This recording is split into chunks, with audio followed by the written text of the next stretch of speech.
नमस्कार साथियों, स्वागत है आप सभी लोगों का फिर से एक नए लेक्चर में। जैसे कि आपको पता होगा कि इसमें जो है the Hindu, Indian express, times of India या फिर पीआईबी के न्यूज़ के अंतर्गत जो भी कीवर्ड होते हैं उस चीज़ों को हम लोग जानने का यहाँ पर प्रयास करते हैं। उसी के सीरीज़ में आज नेक्स्ट हमारा है स्लॉथफेयर। देखिए, स्लॉथफेयर न्यूज़ में क्या होता है तो आपको पता होना चाहिए कि झारखंड के गांव में क्या होता है कि वन अधिकारियों की सहायता से स्लॉथ बियर को बचाया गया। कहाँ पे? स्लॉथ बियर को झारखंड बचाया गया। किसने बताया था? तो एक संगठन है पीपुल फॉर एनिमल ग्रुप, ध्यान रखेंगे। उस संगठन का नाम है पीपुल फॉर एनिमल ग्रुप। ये उस संगठन का नाम है जिसने झारखंड में जो है इस स्लॉथ बियर को बचाने का प्रयास किया था। आपको ध्यान होना चाहिए कि ये जो संगठन है वो इस संगठन की जो स्थापना किया था वह मेनका गांधी जी ने किया था। मेनका गांधी जी ने किया था। ठीक है, इस चीज़ को आपको बराबर ध्यान में रखना है। ठीक है, ये जो संगठन जो है बताया कि झारखंड में जो है यहाँ पे है, तो उसके बाद इस चीज़ों को ध्यान दिया गया। ठीक है, तो चलते हैं अपने मेन पॉइंट पे। देखिए, स्लॉथ बियर श्रीलंका, भारत, भूटान और नेपाल में मुख्य रूप से, नेपाल है ना, तो नेपाल के मुख्य रूप से तराई क्षेत्रों में पाए जाते हैं।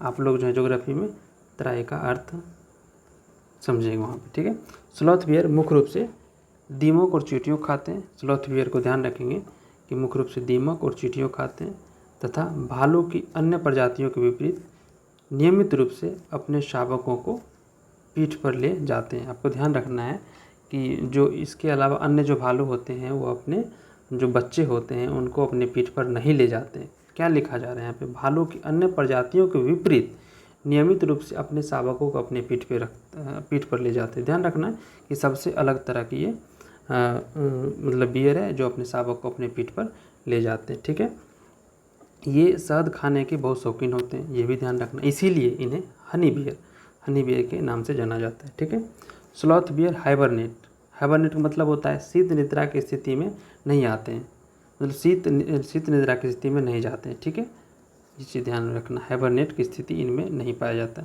अब बात करेंगे इनके वैज्ञानिक नाम, तो वैज्ञानिक इनका नाम है मेलुरसस अर्सिनस। मेलुरस ऐसे पढ़ सकते हैं, मेलुरसस अर्सिनस, इस तरह से, एपिमेलुरसस अर्सिनस, इस तरह से, मेलुरसस अर्सिनस, इस तरह से पढ़ना आपको। ठीक है, मेलुरसस अर्सिनस या फिर अर्सिनस पढ़िए, अर्सिनस पढ़िए। इंग्लिश में अर्सिनस भी पढ़ सकते हैं, अर्सिनस भी पढ़ सकते हैं। ठीक है, तो इसका वैज्ञानिक नाम क्या है? मेलुरसस अर्सिनस। ठीक है, इसका निवास स्थान की बात करें तो इसका निवास स्थान भारत और श्रीलंका के जो उष्णकटिबंधीय और या फिर वो उपोष्णकटिबंधीय क्षेत्र में पाए जाते हैं। भारत और श्रीलंका के उष्णकटिबंधीय और उपोष्णकटिबंधीय क्षेत्र में पाए जाते हैं। हनी बियर, इसे हनी बियर और हिंदी भालू भी कहा जाता है। ठीक है, ध्यान रखना है कि इसे हनी बियर और हिंदी भालू के नाम से भी जाना जाता है। यह उर्सिडा या उर्सिडी परिवार का हिस्सा है। किस परिवार का हिस्सा है? तो उर्सिडी URSIDAE, उर्सिडी परिवार का हिस्सा है। ठीक है, उर्सिडी। ठीक है, इस तरह ध्यान रखें। तो हम लोग स्लॉथ बियर का ऑनलाइन कुछ जानकारी प्राप्त करते हैं, तो बने रहिए आप लोग, दिखाते हैं आप लोग को। स्लॉथ बियर देखिए, SLOTHB, स्लॉथ बियर।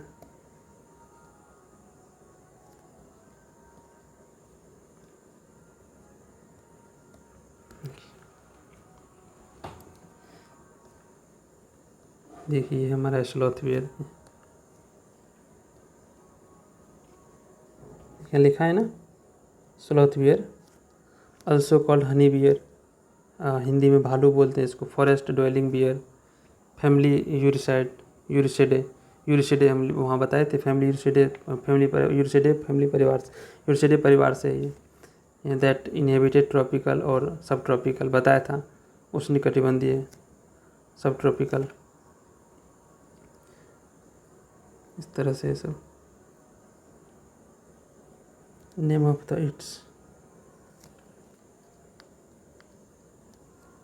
और चीज़ देखने की कोशिश करते हैं दोस्तों। देखिए यहाँ पे मैप दिया हुआ, देखिए दोस्तों यहाँ पे देखिए, यहाँ पे वाह देखिए स्लॉथ बियर मेलार्सस यूरसिनस, यही है मेलार्सस यूरसिनस, यही है। देखिए इसका एक स्लॉथ बियर का टाइप है मेलार्सस यूरसिनस, इस तरह से दिखता है।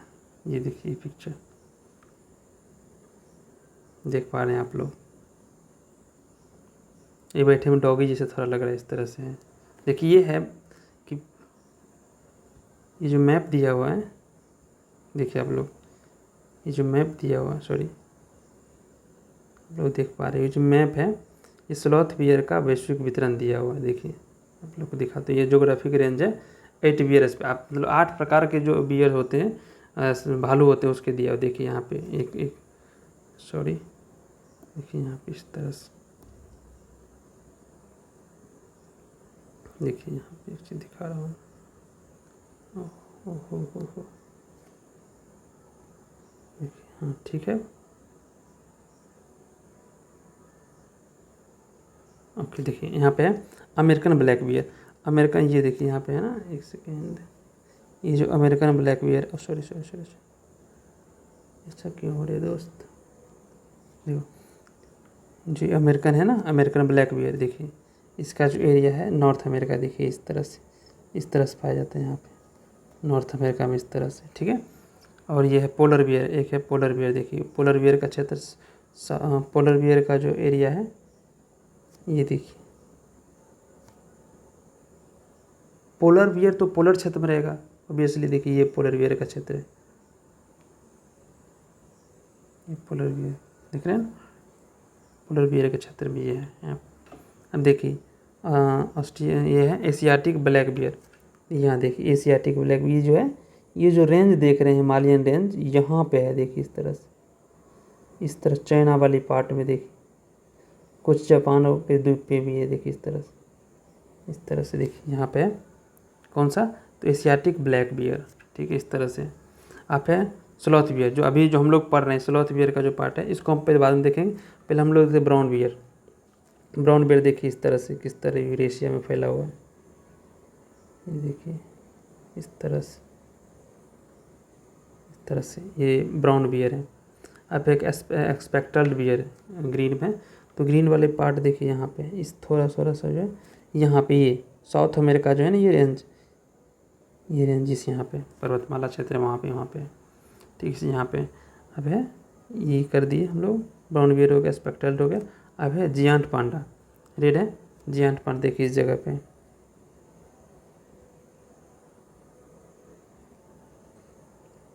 जियांट पांडा का क्षेत्र है, देखिए यहाँ पे ये क्षेत्र चीन वाली, उत्तर पूर्वी नहीं, उत्तर पश्चिम चीन जो है वहाँ पे है, उस जगह पे है जियांट पांडा। एक है सन बियर ग्रीन कलर का, तो यहाँ पे देखिए इस एरिया में, इंडोनेशिया मलेशिया वाली क्षेत्र में, यहाँ पे ठीक है, इस जगह। अब हम लोग देखते हैं स्लॉथ बियर हम लास्ट में इसलिए देख रहे हैं कि सबसे ज़्यादा जो है स्लॉथ बियर का क्षेत्र है भारत में, तो उसको हम लोग भारत में भी देखते देखिए ये क्षेत्र है स्लॉथ बियर का, देख पा रहे होंगे आप लोग। स्लॉथ बियर जो है भारत के साथ साथ जो है, ये भारत साथ श्रीलंका वाली पार्ट में भी, इस क्षेत्र में देखिए, जो श्रीलंका के जो उत्तर पूर्वी भाग में पाया जाता है। ये जो हमारा ये जो पश्चिमी घाट है, ये वाले क्षेत्र में पाया जाता है, पश्चिमी घाट में, कुछ तमिलनाडु के क्षेत्र में, यहाँ पे देखिए उड़ीसा वाले क्षेत्र में, छत्तीसगढ़ वाले क्षेत्र में, यहाँ पे थोड़ा मध्य प्रदेश हो गया इस जगह पे, यहाँ पे उड़ीसा है, पश्चिम बंगाल हो गया, इस तरह वाले क्षेत्रों में स्लॉथ बियर पाया जाता है। अब बात करते हैं कि IUCN की रेड लिस्ट में यह वर्णित है, और ये वनरेबल सेक्शन में, शुभेद वर्ग में। मैं आपको बार बार कह रहा हूँ कि आप जो इन्वायरमेंट पढ़ लेंगे तो चीज़ें बिल्कुल समझ में आ जाएगी। IUCN की रेड लिस्ट में और ये शुभेद वर्ग में सम्मिलित है। साइट्स के परिशिष्ट नंबर 1 में शामिल है। भारतीय वन्यजीव संरक्षण अधिनियम 1972 के अनुसूची 1 में शामिल है। ठीक है, हम एक काम करेंगे, नेक्स्ट वीडियो में जो भी इम्पोर्टेंट चीज़ें हैं एक साथ हम लोग बता देंगे कि इसका अर्थ क्या होता है, ताकि आपको आगे समझने में कोई परेशानी नहीं हो कि वल्नरेबल क्या होता है, क्रिटिकल इंडेंजर्ड क्या होता है, इंडेंजर्ड क्या होता है, संकटग्रस्त क्या होता है, इस सब को किस तरह बाहर निकलता है, किस तरह अंदर जाता है, मतलब कि वल्नरेबल से किस तरह इंडेंजर्ड में कन्वर्ट होता है और कन्वर्ट होकर सुभेद में कैसे आता है। इस चीज़ों को हम लोग नेक्स्ट वीडियो में कोशिश करेंगे अलग से बना दें। ठीक है, अब देखते हैं कि आपको पता है भारतीय वन्यजीव संरक्षण 1972 में अनुसूची 1 में शामिल है। इसका खतरा क्यों है? सबसे बड़ा खतरा जो इसका है, इसका जो है शिकार करना, इसके जो अवैध शिकार किया जाता है इसका।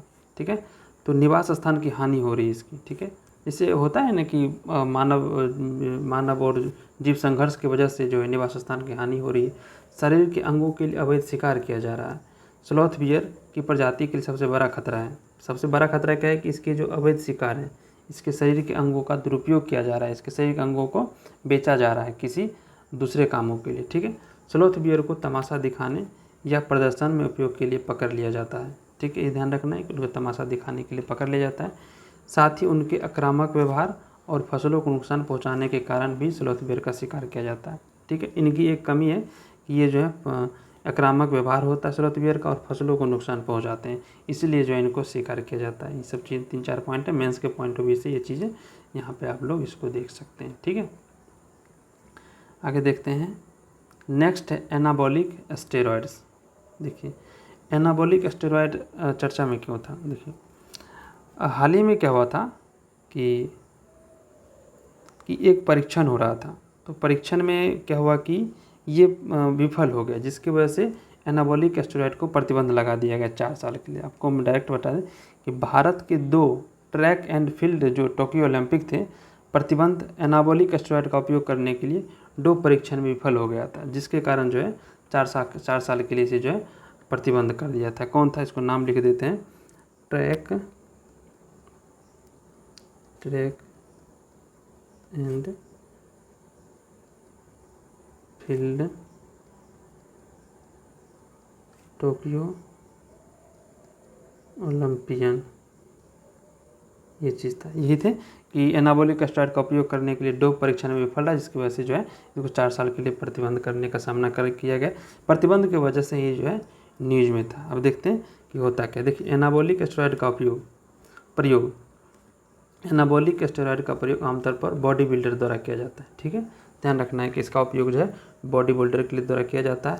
ये अनिवार्य रूप से पुरुष हार्मोन टेस्टोस्टेरोन की प्रयोगशाला निर्मित संस्करण है तथा मांसपेशियों को बढ़ाने में प्रभावी है। ध्यान रखना है कि एनाबॉलिक स्टेरॉयड का उपयोग मांसपेशियों को बढ़ाने में किया जाता है बॉडी बिल्डर के द्वारा, और ये पुरुष हार्मोन टेस्टोस्टेरोन की प्रयोगशाला निर्मित संस्करण है, जैसा कि प्राकृतिक हार्मोन से होता है। जिस तरह प्राकृतिक हार्मोन से उस तरह का ये भी इसको निर्मित किया जाता है।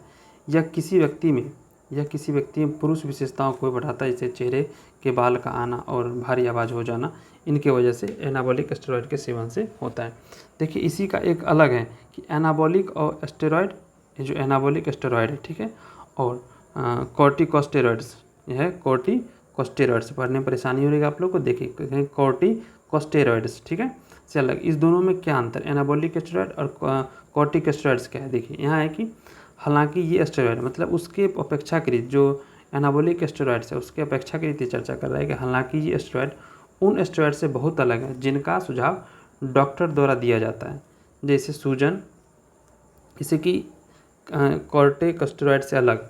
हालांकि ये स्टेरॉयड उन स्टेरॉयड से बहुत अलग है जिनका सुझाव डॉक्टर द्वारा दिया जाता है, जैसे सूजन कई ऑटो इम्यून बीमारियों के लिए या फिर कोविड-19 महामारी के दौरान, जो संक्रमण के दौरान शरीर की प्रतिरक्षा प्रणाली को कम करने के लिए, ठीक है, इसके लिए उपयोग किया जाता था। इन दवाओं को कॉर्टिकोस्टेरॉइड कहा जाता है। ठीक है, जैसे कि इनका उपयोग जो किस में होता है, तो सूजन में कई ऑटो इम्यून डिसऑर्डर होता है उसमें, या फिर कोविड-19 के जो संक्रमण हुआ था उसमें प्रतिरक्षा प्रणाली को कम करने के लिए इसका उपयोग किया जाता है, जिससे क्या कहते हैं, कॉर्टिकोस्टेरॉइड कहा जाता है। ये लैब निर्मित अणु होते हैं जो कॉर्टिसोल नामक हार्मोन की क्रिया की नकल करते हैं। साथ ही शरीर की तनाव प्रतिक्रिया और चयापचय और सूजन को नियंत्रित करते हैं। ठीक है, कॉर्टिकोस्टेरॉइड्स के विपरीत एनाबॉलिक स्टेरॉयड का सीमित चिकित्सीय उपयोग है। ध्यान रखना है कि इसका जो उपयोग है ज़्यादा है। आपको बताया गया कि डॉक्टर भी इसका सलाह देते हैं कि हमें किस तरह जो है कोविड-19 में इसका उपयोग करना है, और सूजन में और कई ऑटोइम्यून डिसऑर्डर में इसका उपयोग करना है। लेकिन एनाबॉलिक स्टेरॉयड का उपयोग सीमित रूप में चिकित्सीय उपयोग है। ठीक है। अब है एक शिगेला बैक्टीरिया।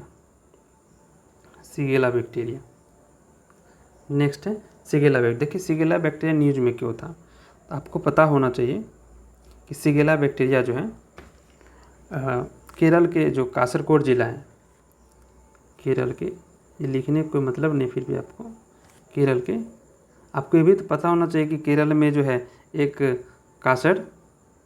कासरगोड जिला भी है, कासरगोड, ठीक है, कासरगोड जिला भी है। तो पता चलेगा कि यहाँ केरल में कासरगोड जिला है, जहाँ पे जो है खाद्य में विषाक्तता के कारण जो है एक घटना हुआ जिसमें पाया गया कि शिगेला बैक्टीरिया इसका कारण है। आपको ध्यान रखना है कि केरल के कासरगोड जिला में क्या हुआ कि एक खाद्य पदार्थ में एक बैक्टीरिया पाया गया, विषाक्त पाया गया, जिसमें टेस्ट के बाद पता चला कि इसमें जो शिगेला बैक्टीरिया के नाम से पाया जाता है। पहले भी 2019 में भी जो है देखा गया कि मतलब केरल के जो कोयलेंडी है, एक और ज़िला है केरल का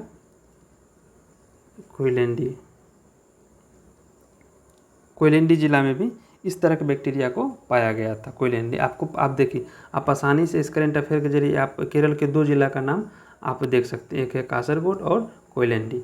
वैसे आप जो उत्तर भारत के लोग होते हैं वो तो सामान्य जिला का नाम जानते होते, बिहार, यूपी, कुछ राजस्थान के, कुछ दिल्ली के, सभी जो डिस्ट्रिक्ट हो, दिल्ली में तो कोई डिस्ट्रिक्ट नहीं है, वो उसके लोकसभा क्षेत्र के अनुसार 7 सीरीज में बांटा गया, डिस्ट्रिक्ट सेंटर वहाँ पे होते हैं दिल्ली में, तो इस तरह से। ठीक है, तो लेकिन यहाँ पे पता चल गया कि कासरगोड और कोयलेंडी वहाँ के 2 डिस्ट्रिक्ट हैं, ध्यान रखना। ठीक है। अब एक शिगेला बैक्टीरिया के बारे में देखते हैं क्या होता है। देखिए इसका परिचय के बारे में देखें पहले, तो शिगेला बैक्टीरिया का शिगेला जो है बैक्टीरिया का एक प्रकार है जो शिगेलोसिस नामक संक्रमण का कारण बनता है। किस कारण बनता है, तो शिगेलोसिस संक्रमण का कारण बनता है। यह विश्व भर में बैक्टीरियल डायरिया का दूसरा, तो पहला कौन, रोटा वायरस, मतलब कि विश्व भर में बैक्टीरियल डायरिया का दूसरा और पहला रोटा वायरस के बाद बैक्टीरियल डायरिया दूसरा तथा 5 वर्ष से कम उम्र के बच्चों में मृत्यु का तीसरा प्रमुख कारण है। ध्यान में रखेंगे, बैक्टीरियल डायरिया दूसरा और पहला का रोटा वायरस के बाद जो है विश्व भर में 5 वर्ष से कम उम्र के बच्चों में मृत्यु का तीसरा प्रमुख कारण है। तीसरा प्रमुख कारण कहने का मतलब कि दो अन्य चीज़ भी हैं जो बच्चों को मरने में ज़्यादा सहायक है। ज़्यादा सहायक नहीं, वो ज़्यादा खतरा उत्पन्न करता है मरने के लिए। ठीक है, तो तीसरा स्थान पे सबसे ज़्यादा बच्चा जो है किससे मर रहा है, तो बैक्टीरियल डायरिया से मर रहा है। इस चीज़ को ध्यान रखना है आपको। विश्व भर में शिगेलोसिस एपिसोड की वार्षिक संख्या 164.7 मिलियन होने का अनुमान है। संभावित लक्षण की बात करें तो लक्षणों में दस्त आना, बुखार, पेट में ऐंठन शामिल हो, जो 7 दिनों तक रह सकते हैं। ये है दस्त आना, बुखार, पेट में ऐंठन, और 7 दिनों तक ये लक्षण दिखाई पड़ते हैं। संचरण कैसे होता है, एक से दूसरे लोगों में फैलता कैसे। देखिए शिगेला आमतौर पर दूषित भोजन या पानी या व्यक्ति से व्यक्ति संपर्क के माध्यम से फैलता है। ध्यान रखना है, दूषित भोजन या पानी की वजह से और व्यक्ति से व्यक्ति के संपर्क की वजह से शिगेला वायरस फैलता है। नेक्स्ट, शिगेलोसिस मुख्य रूप से गरीब और भीड़भाड़ वाले समुदायों की बीमारी है जिनके पास पर्याप्त स्वच्छता या सुरक्षित जल उपलब्ध नहीं है। सीधी सी बात है कि जो लोग गरीब हैं उनके पास बुनियादी सुविधाएं उपलब्ध नहीं, जिसके वजह से उनको जो है उनके फूड जो चॉइस होती है, फूड चॉइस जो उसमें विषाक्तता आ जाती है, जिसकी वजह से उन्हें इस तरह की बीमारियों का सामना करना पड़ता है। ये जो उस्माइन अवधि आमतौर पर 1 से 4 दिन की होती है। इनकी विभिन्न प्रजातियों की बात करें तो रोग की गंभीरता संक्रमित प्रजातियों द्वारा भिन्न भिन्न होती है। जैसे कि शिगेला पेचिस संक्रमण आमतौर पर पेचिस कारण बनता है, जो शिगेला फ्लैक्सनेरी के संक्रमण से भी होता है। आपको ध्यान रखना है कि शिगेला फ्लैक्सनेरी हम क्या है, तो शिगेला की एक ये टाइप है। शिगेला 4-5 टाइप होते हैं, उनमें सभी मैं दिखाता हूँ किस कौन से टाइप होते हैं। शिगेला फ्लैक्सनेरी के टाइप है ये। तो शिगेला पेचिस संक्रमण आमतौर पर पेचिस कारण बनता है, जो शिगेला फ्लैक्सनेरी संक्रमण से भी हो सकता है। ठीक है, शिगेला बॉयडी, ये भी दूसरी टाइप, ये पहली टाइप हो गई, दूसरी टाइप हो गई। शिगेला बॉयडी और शिगेला श्रिनोई तीसरी टाइप है इसकी। अब ध्यान रखेंगे कि शिगेला की तीसरी टाइप है। शिगेला बॉयडी और शिगेला श्रिनोई भी अक्सर पेचिस संक्रमण का कारण बनता है, परंतु यह तुलनात्मक रूप से कम प्रभावित करता है। मतलब कि शिगेला बॉयडी और शिगेला श्रिनोई कम प्रभावित करता है, जबकि शिगेला फ्लैक्सनेरी ज़्यादा प्रभावित करता है, इसका ये कहना है। टीका वर्तमान में इसका कोई टीका उपलब्ध नहीं है, भविष्य में देखा जा सकता है।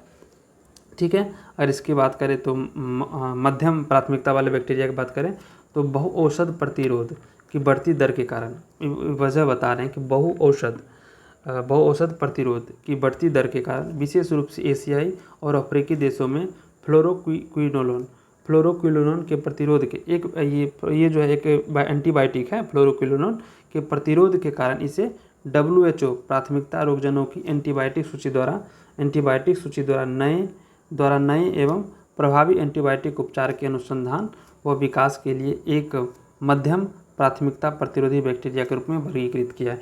इसके बारे में हम एक अलग से देखेंगे, किस तरह इस पे जो प्रतिबंध लगाया गया है उसके बारे में हम लोग आगे देखेंगे। इसको आप नोट करके रखेंगे, ठीक है।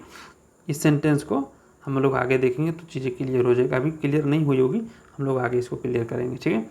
अब है कि इसका उपचार कैसे किया जा सकता है। देखिए हाइड्रेशन और या फिर इसी को जल योजन बोलते हैं। शिगेला के उपचार में हाइड्रेशन और इलेक्ट्रोलाइट को संतुलन किया जाता है, उस तरह से कि हाइड्रेशन और इस दोनों को संतुलन करने के पश्चात जो है संतुलन करके जो है इसको ठीक किया जाता है। अब है नेक्स्ट है UDID। अब देखिए UDID का फुल फॉर्म क्या होता है। नेक्स्ट हमारा है UDID, इसका फुल फॉर्म होता है unique disability ID scheme. Unique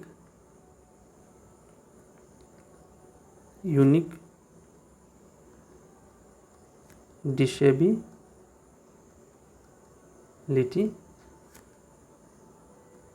ID, इस तरह से देखिए। अब सीधे पॉइंट पे आते हैं।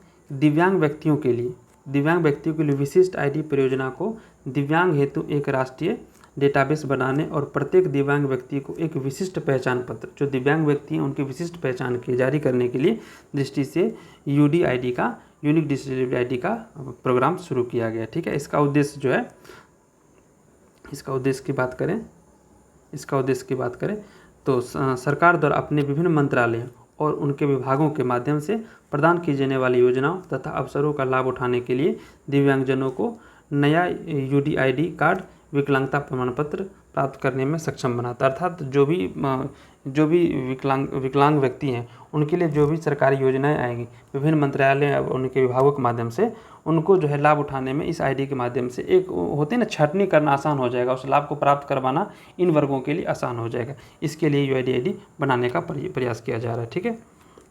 अगर महत्व की बात करें तो यह परियोजना न केवल विकलांग लोगों को सरकारी लाभ देने में बल्कि पारदर्शिता, दक्षता और सुगमता को प्रोत्साहित करेगी, बल्कि एकरूपता भी सुनिश्चित करेगी। अर्थात ये है कि यह परियोजना न केवल विकलांग लोगों को सरकारी लाभ देने में पारदर्शिता, दक्षता और सुगमता को प्रोत्साहित करेगी, बल्कि एकरूपता भी सुनिश्चित करेगी। यह परियोजना क्रियान्वयन के सभी स्तरों जैसे ग्रामीण स्तर, ब्लॉक स्तर और जिला स्तर, राज्य स्तर और राष्ट्रीय स्तर पर, मतलब 5 स्तर पे, सबसे छोटे स्तर ग्रामीण, इसके बड़े स्तर ब्लॉक स्तर और तीसरे स्तर जिला स्तर और राज्य स्तर और राष्ट्रीय स्तर पर लाभार्थियों की भौतिक एवं वित्तीय प्रगति की ट्रैकिंग को सरल बनाने में भी मदद करेगी। अगर ये UDID बन जाती है तो सरकार इस पे ध्यान रख पाएगी कि इसकी इस स्तर से, 5वें स्तर से उनको मदद मिलेगी, इसको लाभ मिलेगी इस UDID से, ठीक है। अब देखते हैं कि दिव्यांगता क्या है। सीधी परिभाषा इसकी है किसी भी तरह से ये जो दिव्यांगता है वह रिलेटेड है, इसी टॉपिक से है, UDID से ही टॉपिक से संबंधित है, तो हमने इसको अलग एक परिभाषा के रूप में रख लिया, ठीक है। देखते हैं किसी भी तरह से या सीमा के भीतर किसी गतिविधि को करने के लिए किसी भी प्रतिबंध या क्षमता में कमी जो कि हानि के परिणाम स्वरूप मानव के लिए सामान्य मानी जाती है को दिव्यांगता कहा जाता है। फिर से देखिए, किसी भी तरह से या सीमा के भीतर किसी गतिविधि को करने के लिए किसी भी प्रतिबंध या क्षमता में कमी जो कि हानि के परिणाम स्वरूप मानव के लिए सामान्य मानी जाती है को दिव्यांगता कहा जाता है। दिव्यांगता विशेष रूप से भारत जैसे विकासशील देशों में एक महत्वपूर्ण सार्वजनिक स्वास्थ्य समस्या है, ठीक है। एक बहुत बड़ी सार्वजनिक स्वास्थ्य समस्या है जो पिछले वर्ष जो जारी विकलांगता पर राष्ट्रीय सांख्यिकी कार्यालय, देखते हैं कि दिव्यांगता के मामले को यहाँ जो है ना राष्ट्रीय सांख्यिकी कार्यालय की रिपोर्ट के अनुसार भारत की लगभग 2.2% आबादी किसी न किसी तरह से शारीरिक या मानसिक अक्षमता के साथ रहते हैं। अब ध्यान रखना है कि इसका जारी कौन कर रहा है, रिपोर्ट कौन जारी कर रहा है, तो राष्ट्रीय सांख्यिकी कार्यालय NSO, नेशनल स्टैटिस्टिकल ऑफिस, ये है NSO। तो पिछले वर्ष जारी विकलांगता पर राष्ट्रीय सांख्यिकी कार्यालय की रिपोर्ट के अनुसार भारत की लगभग 2.2% आबादी किसी न किसी तरह की शारीरिक या मानसिक अक्षमता से डिसेबिलिटी के साथ रहती है। भारत में दिव्यांगजन अधिकार अधिनियम 2016 ने निःशक्त व्यक्ति अर्थात समान अवसर अधिकारों का संरक्षण और पूर्ण भागीदारी अधिनियम 1995 का स्थान लिया है। इसको ध्यान रखना, 1 पॉइंट ऊपर छूट गया। इसको देखते हैं कि दिव्यांगता के मामले को संवेदनशील बनाने के लिए संयुक्त राष्ट्र द्वारा, यूनाइटेड नेशन द्वारा 3 दिसंबर को अंतर्राष्ट्रीय विकलांगता दिवस के रूप में चिन्हित किया गया है। तो क्या किया गया, हर एक वर्ष जो है संयुक्त राष्ट्र हर एक वर्ष जो है विकलांगता दिवस जो मनाया जाता है, कब, 3 दिसंबर को। किसने शुरू किया था, तो संयुक्त राष्ट्र द्वारा 3 दिसंबर को अंतर्राष्ट्रीय दिव्यांगता दिवस के रूप में चिन्हित किया जाता है। बीच बीच में कहीं कहीं हम विकलांगता शब्द का उपयोग इसके लिए माफी चाहते हैं। भारत का अपना एक शब्द दिया गया है दिव्यांगता, उसी का उपयोग करना हमारा सही रहेगा। तो ठीक है, आज का जो पॉइंट था हमारा यहीं पे समाप्त होता है। अगर आपने हमारे चैनल को सब्सक्राइब नहीं किया तो सब्सक्राइब कीजिए और दोस्तों को भी शेयर कीजिए। और चलिए मिलते हैं एक इसी तरह की नेक्स्ट लेक्चर में।